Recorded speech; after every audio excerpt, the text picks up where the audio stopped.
jaa ngeen jëfati ci ànd bi ak télévision Futur Média xibaaru marax yi la ca gën a fës inspecteur de la jeunesse ak yu sport tàmbali rek ak xiifal ni ki tey jii ñoom ñooñee nag ñu ne lañu bëgg rek mooy ñu dugal leen ci fonction publique 2007 nag la ñu génnee woon ci INSEPS tey seen xiifal ga ñoo ngi koy def ca stade Iba Mar Diop foofee nga xamante ni fa la daara ja nekk lu jëm nag ci ñi nga xamante ni nii ñi ngi faatu ci géej gi di lapp lëm ma ngay gën di takku fukk ak benn mbaa fukk ak ñeent ñoo ngi koy wàññi fi mu ne nii ci banlieue bu Ndakaaru jëw di dénk bi réew mi daal dinay addu ci mbir moomee la muy sàkku rek ci gone yi mooy nag bu ñu sangu ci tefes yi nga xamante ne nii dañu koy tere lu soxal soxna soose nga xamante ne nag borom këram da ko dóoroon ba gaañ ko ca Touba kon moom borom kër boobu sax dawoon jamono ji nee ñu mi ngi ci loxoy yoon waa jooju nag ñu gis ni sax xale bu jigéen bi ñenn ci njabootam tamit ña nga doon sàkku rek mu dellu gannaaw ca plainte ba mu defoon ki nga xamante ni moom mooy avocat di maître Abdoulaye Babou di ngeen ko dégg ci biir xibaar yi du ñàkk Seydou Gassama bu Amnesty Sénégal mi ngi naqarlu lu ni mel moom moomu nag ñu ne boo moyul dana tëdd juróomi at wu kaso Seydou Gassama la muy sàkku rek mooy daan ya na gën a diis fukk ak ñetteelu pencu réew bu Sénégal nag fi mu ne nii ñi ngi ci at ba nu ko soseat léegi muy pencu mu bees mi waaye ba nëgë ni nag amu ci benn charte boo xamante ni woote nañ ko foofu te ñëpp déggoo ci ndax nee nañ ñaar fukk ak juróom-ñaari loi ya ñu fa jot woote jàpp leen ni nguur ga ñoo santaane ñu wote ko ndax jàpp nañ ne majorité ba kon ñoom ñoo daal di rek kon teg tànk ca boobee assemblée ponk yaa ngi nii ci yaatal gi léegi-léegi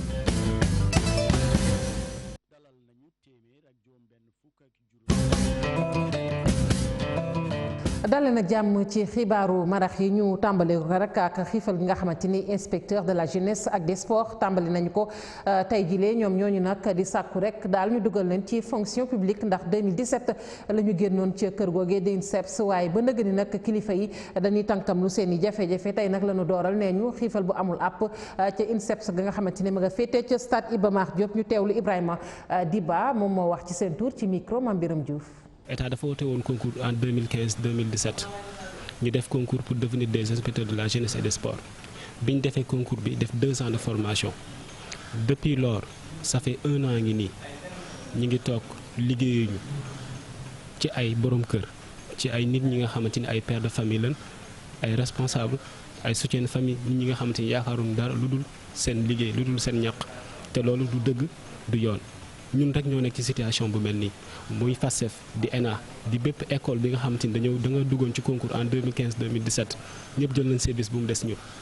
loolu moo waral tey jii gannaaw bi ñu yëgluwaat def ay sitting bind président de la république bind premier ministre bind képp ki nga xamante ni am nañ ci yow yaakaar amul dara li nga xamante ni tey jii nii mën nañ ci teg suñu loxo du dara lu concret l'essentiel est que li ñu war dinañ ko def. dañoo defoon plan d'action te bii mooy 4e point bi ci plan d'action bi te fii nii ci salle bi ñu nekk nii duñu fi jóge fii yëkk amuñu satisfaction totale duñ ci dellu ginnaaw itam li ñuy laaj yomb na président de la république signé suñu décret du problème mu xaalis ndax am nañ ay postes budgétaires du problème mu poste d'affectation parce que ministère des sports ak ministère de la jeunesse dañoo manqué ay cadres donc suñu problème yomb naa régler bu ñu bàyyi nag ba affaire yi ëpp leen doole ñu soog am di réagir. ñu àddu ci ñiy lepp ci géej gi jamono ji nag lim gi ma ngay jéggi dayoo rawatina nag ci banlieue bi ak géej yi nga xamante ni ñoo fa nekk lu ci bari nag ci tefes yooyu ñuy tere ku fay sangu jëwriñ ñi dénk biir réew mi di Aly Ngouille Ndiaye àdduna ci mi ngi sàkku rek ci gone yi daal ñu gën a ànd kopp dal te bàyyi xel bu baax a baax li nga xamante ni ñoom ñooy tefes yooyu ñuy tere ku ca sangu ñu teewlu ko. mais ñuy ñaax ndaw ñi surtout parce que ñoom la bu ñuy dem ci géej gi ñu vérifier surtout ndax géej gi protège na ndax bu fa dara amee am na ku leen mën a sauver. def mètre carré bu ne policier am loo xam ne yéenwul maanaam tey on a dit que plage bi ci côté géej waaye c'est 7 kilomètres 500 xanaa dañuy jël police bi yóbbu ko foofu mënut a ne nit ñi am discipline fii tere nañ ko bu kenn dem tout simplement loolu bokk na aussi également ci respecter nit ñi respecter liggéey. ma ngoog kàddu yi ma yëkkati ko rek tey jile ci école de police gannaaw nag bi 44e promotion boobu doon def seenub génn di ngeen ko gis laata xibaar yi di jeex niñ ko waxee ba tey ñeer rek kon wàllug lap gi ñu ne tolluwaay bi jéggi na dayoo fi mu ne fukk ak juróom-benn la ñu wax rek ci fi nga xamante ni moom mooy banlieue bu Ndakaaru fële ca Pikine préfet bu moom jël na ci ay matuwaay nag ngir ñu daal ci taxaw na mu gën a gaawee nee na nag dina am ay patrouille maanaam ñoo xamante ni dañu leen di teg rek ngir ñuy nemmeeku tefes yi su ko defee nag xale yi bañ rek dem di sangu ji ci tefes yi nga xamante ne dañu koy tere dinañ ci dellusiwaat. lu soxal wàllu ko géej gi bi yoon nag ak li nga xamante ni moom la ñuy faral di nemmeeku lu ci mel ni ñuy ñëw rek ba ci yenn tefes yi nag di fa tabax mbaa ñu di fa def naka su dul noonu te mu nekk nag loo xamante ne nii dëppoowul ak yoon loole nag lu ñu daal di bëgg mu dakk ndax kuréel gi nga xamante ne sax moom moo koy xeex mi ngi sàkku rek ñu daal di kon jëmmal charte bi nga xamante ne nii ci atum 1976 la ñu ko wote woon jiit la nag di Mactar Ba yëkkati na ci ay kàddu di sàkku rek daal ñu gën a sàmmonteeg kon charte boobule Mame Biram Diouf ci leeral. suuf si nga xam ne ni moo lalu fii ci littoral bi nañ cee dëkkee tabax yañ cay amal yu ci bëri kon di ñàkk dëppoo ko yoon nit ñi sax ami jafe-jafe di jot ci plage bi ni mu waree di jur rek kon ay jafe-jafe yu takku. fii ñu nekk nii ay kër boo xoolee yëpp ay kër la ay appartement ñenn ñi dañ leen di jox ay terrain ñu def spéculation defar ay appartement jaay ay appartement à des prix extrêmement élevés voilà normalement li ñu fi war a def ça doit être d'utilité publique. moonte Sénégal mun na doon ab réew goo xam ni kon na mu yore littoralam loole lu mucc ayib lay doon mel ni sax réew gi di Maroc. lépp lu nekk ci littoral bi xam nañ ko fii pour touristes yi la fii c'est culturel fii ay hôtel ñoo fi war a nekk fii sport moo fi war a nekk ba pare ñu jël nag loolu def ci architecture tabax ko ne nii la ñuy tabaxee booy tabax noonu nga ciy demee wala ñu tabax loi bi en conséquence mais fii da ngay tabax nu mu la neexee def sa kër def sa hôtel def sa kii ba pare amatuñu sax yoon bu ñu jaar nit ñi mënatuñu dem ci géej gi. dañ koy tabax xalaat affaire espace vert yan hauteur la war a nekk naka la ñu war a defee séparation yi pour que ngelaw yi mën a jaar et cetera war na am 40% yoo xam ne ay espace vert la ay garab lañ fiy def nit ñi dañ fiy mën a doxantu et cetera. Mactar Ba jàpp kon ni war nañu xoolaat loi 1976 ngir yore nu domaine maritime bi doon luy tegu ci yoon. dès le départ depuis Senghor la ñu taxawal loi de 76 bi mënoo jaay fii terrain mënoo ko joxe lu ñu la ci jox dañ ko war a mën a dindi facilement mënoo ko bétonné ba nga xam ne bu ñu koy dindi dafay compliqué loolu la loi bi wax. léegi nag moo am beneen disposition bu gars yi di jël boo xam ne normal na ne mën nañu ne jël fii mënuñu fi tabax ñu ne disposition bi dafay tax ñu mën fi tabax mais au lieu mu demee noonu.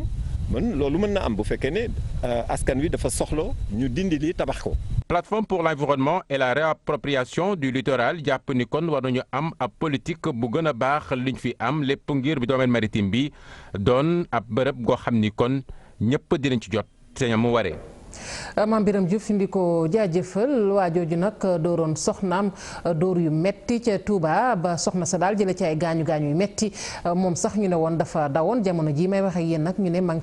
ca loxoy yoon boo moyul nag dana tëdd juróomi atu kaso bu ñu sukkandiku rek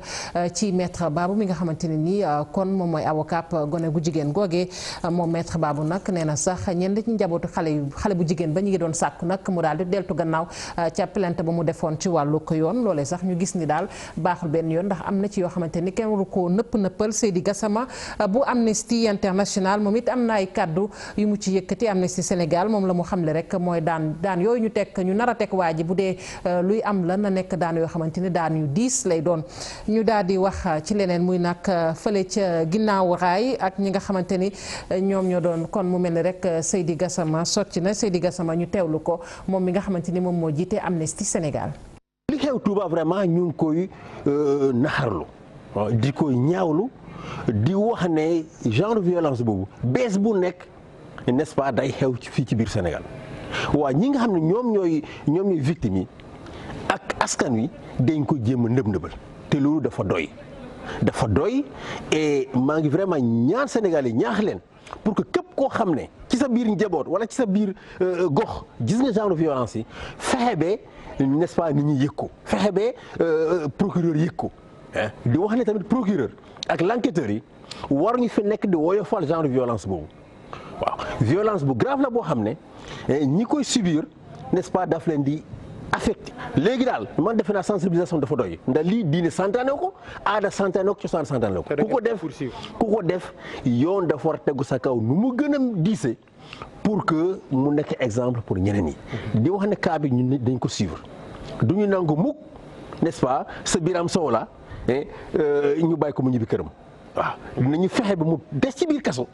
te bépp soutien boo xam ne ndaw si daf ko soxla ci wàllum yoon dinañ ko jox pour que ñu mun a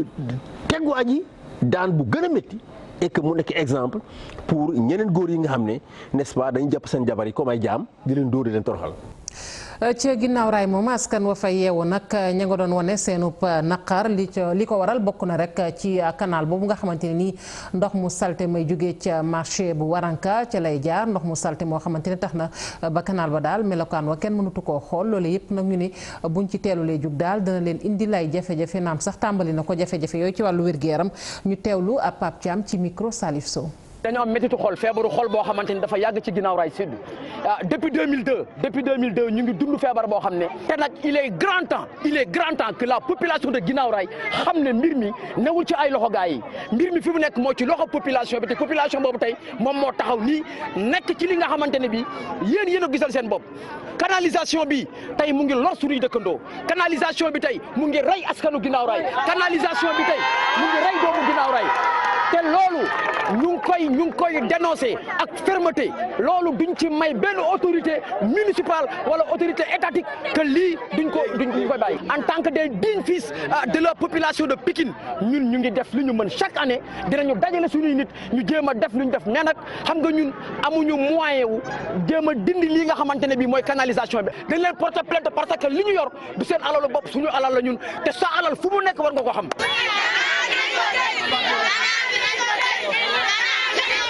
ñu wax ci njàng mi ak kuréel gi nga xamante ne nag moom moo ëmb kon daara yu kawe yi fare ci privé bi ñoom nag ña ngay teel a yëgal nguurug Sénégal ne bachelier yu bees yi ci atum 2018 seen daara yi nag du ñu leen jël ndax ba nëga ni nguur gi mi ngi leen yoral ay koppar yoo xamante ne nee ñu toll na ci fukki milliards ak juróom-benn nee ñu nag nguur gi na gaaw fay rek koppar yooyu lu ko may kon bachelier yi nañu xam ni du ñu leen dalal ca yooyee daara Cheikh Diop. niki ren ji ñi nga xam ne ñoom ñoo am bac te nguur bu Sénégal fas yéene leen jël en charge duñu leen nangu benn yoon ci université privée yi loolee nag nekk ab dogal boo xamante ni conférence des établissements privés de l'enseignement supérieur du Sénégal moom moo ko jël. nga nguur gi nag mooy orienté ñun orienté wuñu ñun moom ubbi nañu xale yaa ngi commencé ñëw inscrire wante nag dina am ak du am ci nguur gi la dépendre parce que mbir moom pour mu am il faut xaalis dugg ci su nguur gi dugalul dara ci li muy def ñun suñu conférence ñun leeral nañ tey suñu fayul lii ñu amel waxuñu ne bëgguñu ko mais dañ ko dul mën. ci bile dogal ñu daal di ciy taxaw temm ne duñu fa jóg lu weral lu ni mel moom moo di bor yi ñu leen amel te nguur bu Sénégal fayu leen ko. nguur gi amel ñu bor yoo xam ni biñ ko xaymaa bis ni ki tey mat na fukki milliards ak juróom-benn yooyu nag dafa nekk ne boru ren bii nga xam ne dañoo jàngale at mi ba mu jeex muy 2000 commencé ko octobre ba tëj tey. nguur gi dugalul ci fanweeri ak ñetti junni xale yi mu ñu yónnee nguur gi dugalul ci benn dërëm boo xam ne école yi mën nañ koo doxal. bile organisation di xamle ne naam nguur bu Sénégal amel na leen ay koppar waaye itam dinañ respecté yenn ci ay engagement yoo xamante ni jëloon nañ ko moom moo di dinañ fexe bépp waruwaay boo xamante ni amal nañ ko ak étudiants yi ñu daal di koy matal. partenariat bi ñun ñoo ko dox ak nguur gi waxtaan ci ba juboo ko. am na ci xel yu bari yoo xam ne tey ñun dugal nañ ci suñuy xalaat ba loolu mun a am suñu yërmande tamit dugal ko ci parce que tey soo xoolee nee naa la benn étudiant bu ñu indil li muy ñuy jox ci xaalis mooy genn wàllu wala des fois sax matu ko école yu mel ni nga xam ne jàngal ay xam-xam ay technique ay santé li ñu ciy dugal ci xaalis loolu jëriñu leen sax dara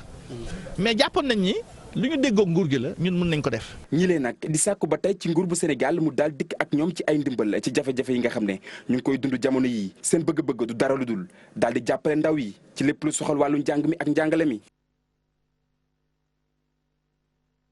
ñu wàddu ci fukk ak ñetteelu pencum réew bu Sénégal pencum réew bu bees boobu ba nu ko sampe ak léegi am na at ci tey jile ñu ne nag amul benn charte boo xamante ne nii daal di nañ ko fay wote boo xamante ne nag mboolem ñu sekk penc mi déggoo nañu ci nee nañ mboolem charte bu ñu fa wote toll nañ tey ci ñaar fukk ak juróom-ñaar kàddu la yu tukkee ci nguuru Sénégal mooy santaane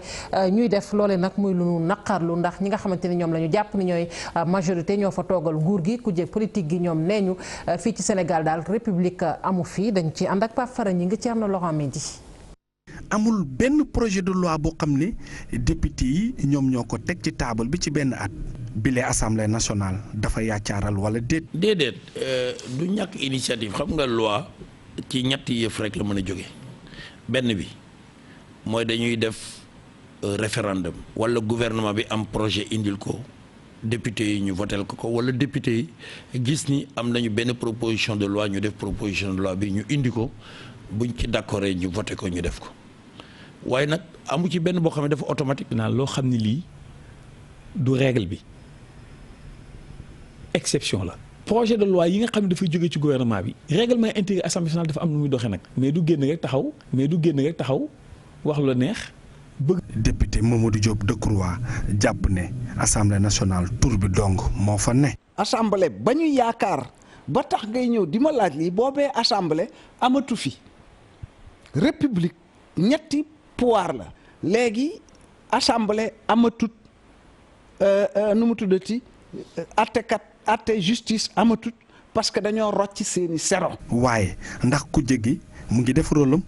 proposition de loi yi ngay wax député yi man def naa ñaari proposition de loi mais kenn xoolu ko te duñ ko xool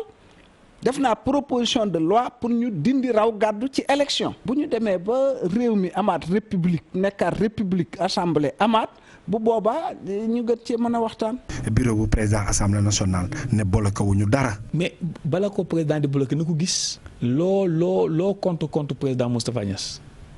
ci biir nu muy doxalee assemblée bii. ndax député Waré Sarr de moo jóg bul benn di ñaar ni ko monsieur le président man de loo ma ci wax lu jëm ci fonctionnement bi du ma ci teg baat ndaxte ba ma lay xool ba léegi tudd naa la monsieur règlement intérieur. ñun ci groupe majorité wala mu jóge ci beneen groupe bu boobaa ñoom ñu def ko parce que loolu yëpp suñu charte bi dafa am nu mu ko tëralee te bu boobaa tam bu ñëwee dinañ ko étudier seet naka lañ koy jàngatee. su dee ñi nga xam ne ñoo nekk majorité bi ñoom rafetlu nañ benn at bi nga xam ne ñoom liggéey nañ ko opposition bi jàpp ne assemblée nationale nguur gi moo koy contrôler. lu soxal parrainage bi kañ lay tàmbali ak liste yi jëwriñ ñi dénk lépp lu soxal bi réew mi daal di Nguy Ndiaye àdduna ci nee na nag du yàgg fii ak ci weeru août bi sax nga xamante ni ci la ñu dëkkmal maanaam ñaar fukki fan ak juróom-ñaar ci weeru août lii di parrainage bi nag dana daal di kon tàmbali te mboolem nag liste yi maanaam parti yi daañu leen rek kon yabal ngir nag ñu mën a dem nag seeti ña leen di parrainer te loolee nag am nañu ci daanaka ñeenti weer mbaalu ko ëpp ñu teewlu ko ci micro Ibou Diouf. tàmbaleegul bu jiggaay bu ñàkkam di am nañ ñeenti weer tàmbaleeguñ yaakaar nañ ci mois d'août bi dina tàmbali en tout cas au plus tard yoon li ma may mooy le 27 août au plus tard war nañu pare jox leen arrêté bi fixé caution bi mooy fixé démarrage bi donc bu leen ko defee août dans tous les cas de figure il y a le mois de septembre octobre novembre décembre octobre novembre donc août une partie peut-être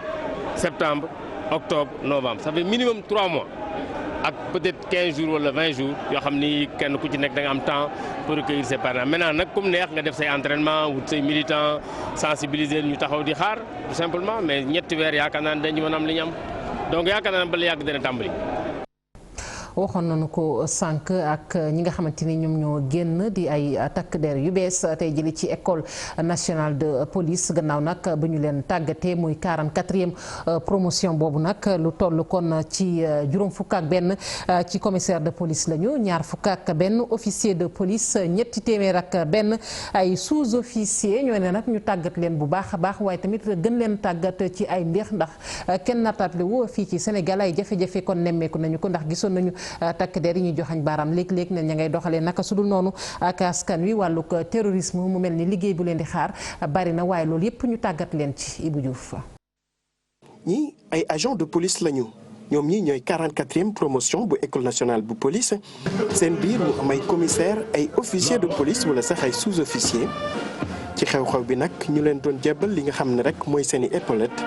ñu sukkandiku ci li ne mel ngir wax ci li ñu duppee bavure policière. la police yi même qui commence à faire ses sanctions ba ñëw ba ci ñun proposé ñu sanction fi may wax ak yéen maa ngi ay proposition de sanction ay policiers yoo xam ne li ñu def du yoon mu ngi sama table danañ leen sanctionner ça qui est normal danañ leen protéger d'abord ci seen liggéey waaye bu ñu defee lu du yoon danañ war a sanctionner. bavure policière wala menace terroriste ak li ñu duppee cybercriminalité. policiers yi nag mënees nañu wax ne jox nañ leen jumtuwaay yi war ngir ñu mën a janook li ñu mel. ñu yokk sunu module yi amul li fi am mais dañ ko yokk compte am horaire yi li ñu daan am ci heure ñu yokk ko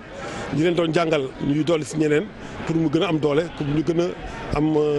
matuwaay si wet googu. actuellement mënoo wax sécurité te sóoraale woo li ñuy wax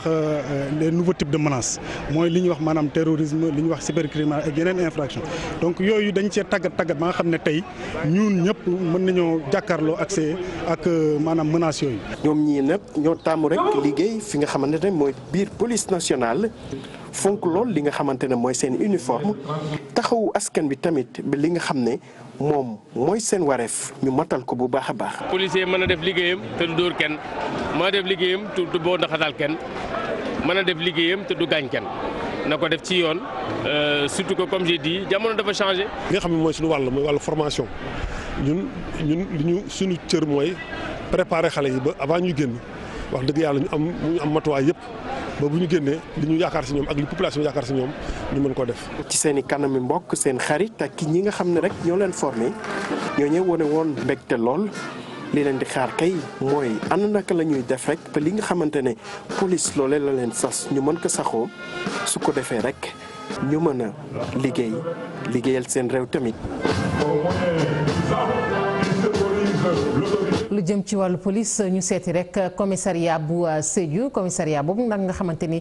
kañu fa teg ci dibeer ji weesu képp la ñu ko dalal fa feccee commissariat ba ñu koy woowee kon Pierre Damien Badiane jiite ko nag ci jamono ji moom moomu nag nataalam neenu gardien de la paix la woon laata muy doon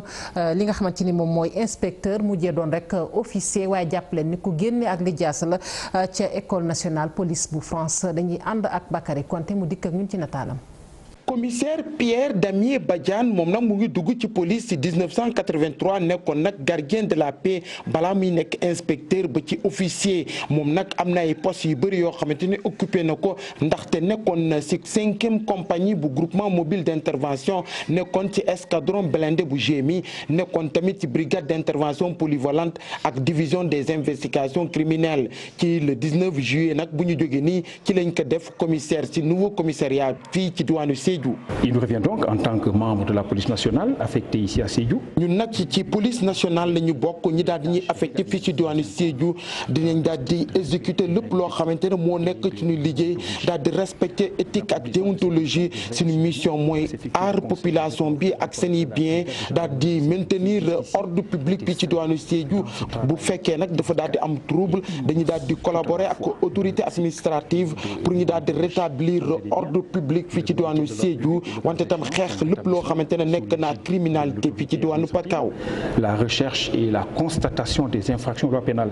y compris toutes les nouvelles formes de criminalité. Médaille d'honneur ci police nationale ñu décoré ko ci médaille de l'opération des Nations Unies ci Côte d'Ivoire mu nekk titulaire diplôme d'état français bu école nationale supérieure bu police bu France loolu tax na ba ñi ne dafa xarañ loolu ci expérience ak parcours am commissaire Pierre Damien Badiane di ñaan population bi ñu daal di collaborer bu baax ak police loolu nag pour ñu mën a réussir seen mission. ñu koy jaajëfal bu baax a baax Bakary Konté fële nag ca Mali woteek falum njiitu réew ma kon daal dinay jeex ni ñu ko doon waxee si suñu xibaar yi wees suñu toll rek ci xaarandi kon résultat yu njëkk yooyee waaye nag mission ba nga xamante ne ni moom la fa réewi tugal yi yabaloon ngir nag mu saytu wote ya moom am na loo xamante ni nemmeeku na ko ca lu ca mel ni rek lu jaarul yoon ndax ne ñu lu toll ci juróom-ñaari téeméer ak juróom-benn fukk ak juróom-ñaar ci bureau de vote dañu koo tëj te mission ba xamul lu waral ñu tëj kon yooyee bureau de vote ñu ngi ci doon janoo ak taskatoo xabaar yi ki nga xamante ni moom mooy chef de mission bi du ñàkk rek ngeen dégg ay kàddoom ci xibaar yi ci nasaraan fii la ñuy tàggatoo ak yéen mbokk yi jaajëfal leen bu baax a baax sant leen yéen ñi farewoon ci machine bi ñu jàpp ci xibaar yi bu mu sotti ci kanam 20h di ngeen ànd ak Sara Cissé ak xibaar yi ci nasaraan.